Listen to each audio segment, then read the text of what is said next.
अस्सलाम वालेकुम वरहमतुल्लाहि वबरकातुहू। हज़रत मूसा अलैहिस्सलाम के वाक़यात व हालात पार्ट नंबर 5।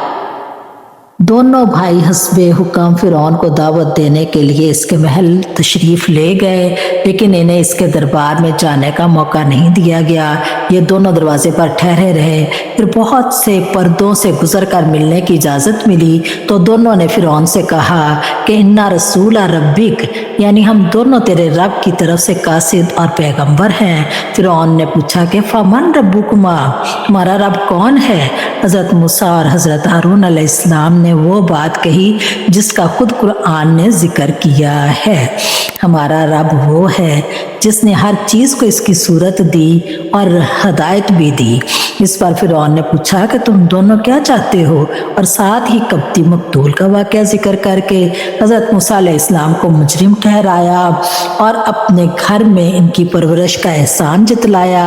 हज़रत मूसा अलैहिस्सलाम ने वो जवाब दिया जो कुरान में मज़कूर है, यानी मकतूल के मामला में तो अपनी ख़ता व गलती का इतराफ़ करके नावाकफियत का उज़र ज़ाहिर किया और घर में परवरिश जतलाने का ये जवाब दिया कि तुमने सारे बनी इसराइल को गुलाम बना रखा है, इन पर तरह तरह के जुल्म कर रहे हो। इसके नतीजे में ये बाहुक्म इलाही में तुम्हारे घर पहुंचा दिया गया और जो कुछ अल्लाह को मंजूर था वो हो गया, इसमें तुम्हारा कोई एहसान नहीं। और फ़िरौन ने कहा कि ए अहले दरबार, मुझे तो सिवाय अपने तुम्हारा कोई माबूद मालूम नहीं होता। सो ए हमान, तू मेरे लिए मिट्टी की आग से पकवा कर तैयार कर और मेरे लिए एक बुलंद इमारत बनवा ताकि मैं मूसा के खुदा की टोह लगाऊं, और मैं तो इसको झूठा ही समझता हूँ।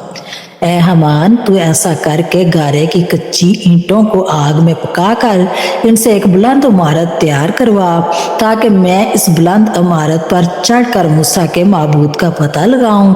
ये बेवकूफ़ समझा कि वो आसमान पर बैठा होगा, और इसने ये भी कहा कि मैं मूसा को झूठा समझता हूँ। गर्ज़ व महल 50,000 राज मिस्त्रियों और मजदूरों की मेहनत से तैयार हुआ।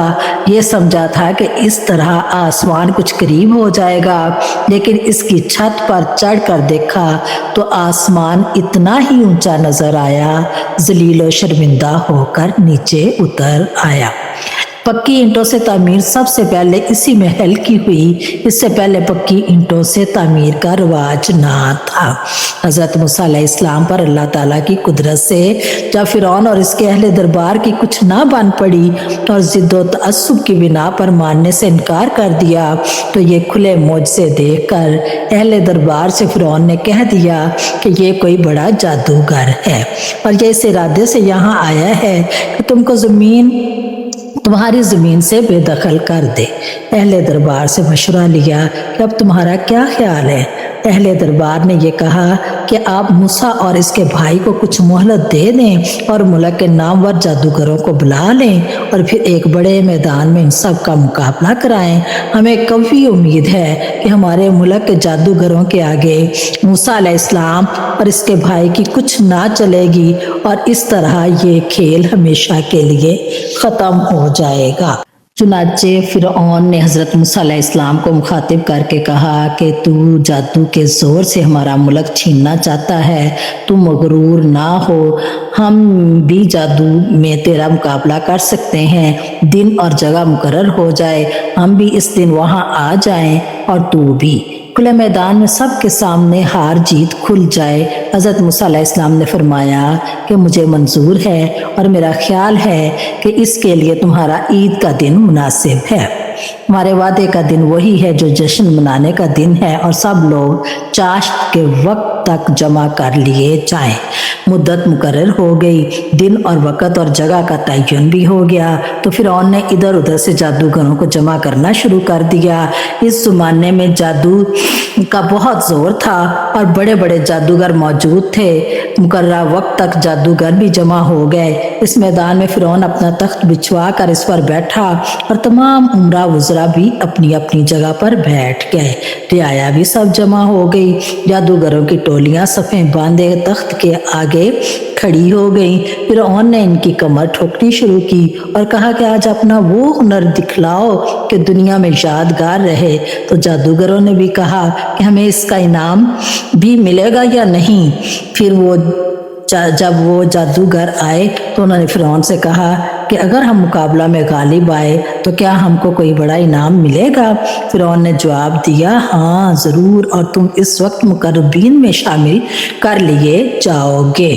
جادوگروں نے حضرت موسیٰ علیہ السلام سے کہا کہ تم اپنا وار پہلے کرتے ہو یا پھر پہلے ہم کریں؟ کلیم اللہ نے ان کو فرمایا کہ تم پہل کرو۔ چنانچہ انہوں نے اپنی لکڑیاں اور رسیاں زمین پر ڈال دیں اور کہنے لگے کہ انہوں نے لوگوں کی آنکھوں پر جادو کر کے انہیں خوف زدہ کر دیا۔ پہلے حضرت موسیٰ علیہ السلام کی آنکھوں پر جادو کر کے بندش کر دی، پھر فرعون کی آنکھوں پر، پھر تمام لوگوں کی آنکھوں پر جادو کر کے انہیں خوف زدہ کر دیا۔ پھر اچانک ان کی رسیاں اور لاٹھیاں ان کے جادو سے موسیٰ علیہ السلام کے خیال میں ایسی معلوم ہونے لگیں کہ جیسے وہ دوڑ رہی ہوں۔ یہ دیکھ کر موسیٰ علیہ السلام نے اپنے دل میں تھوڑا سا خوف محسوس کیا۔ ارشاد باری تعالیٰ ہے، ہم نے کہا ڈر نہیں، یقیناً تو ہی غالب رہے گا، اور جو چیز تیرے دائیں ہاتھ میں ہے اسے میدان میں ڈال دے، وہ سب کو نگل جائے گا جو انہوں نے بنایا ہے۔ وہ جادو کا کرتب اور فریب ہے، اور جادوگر خواہ کہیں بھی جائے گا کامیاب نہیں ہوگا۔ وہی آئی کہ اپنے دائیں ہاتھ میں موجود لکڑی کو زمین پر پھینک دیں۔ آپ علیہ السلام نے جب لکڑی پھینک دی تو وہ ایک بہت بڑا استہا بن گئی، جس کے پیر بھی تھے اور سر بھی تھا، کچلیاں اور دانت بھی تھے۔ اس نے دیکھتے ہی دیکھتے سارے میدان کو صاف کر دیا۔ اس میں جادوگروں کے جتنے بھی کرتب تھے سب ہڑپ کر لیا، سب برحق واضح ہو گیا، سب پر حق واضح ہو گیا، اور معجزہ اور جادو میں تمیز ہو گئی، حق اور باطل میں پہچان ہو گئی۔ سب نے جان لیا کہ جادوگروں کی بناوٹ میں اصلیت کچھ بھی نہ تھی۔ جادوگروں نے جب یہ منظر دیکھا تو انہیں یقین ہو گیا کہ یہ کام انسانی طاقت سے خارج ہے، تو وہ جادو کے فن کے ماہر تھے، وہ یک نگاہ پہچان گئے کہ واقعی یہ اس خدا کا کام ہے جس کے فرمان اٹل ہیں، اور اسی میدان میں سب کے سامنے بادشاہ کی موجودگی میں اللہ کے حضور سربہ سجود ہو گئے۔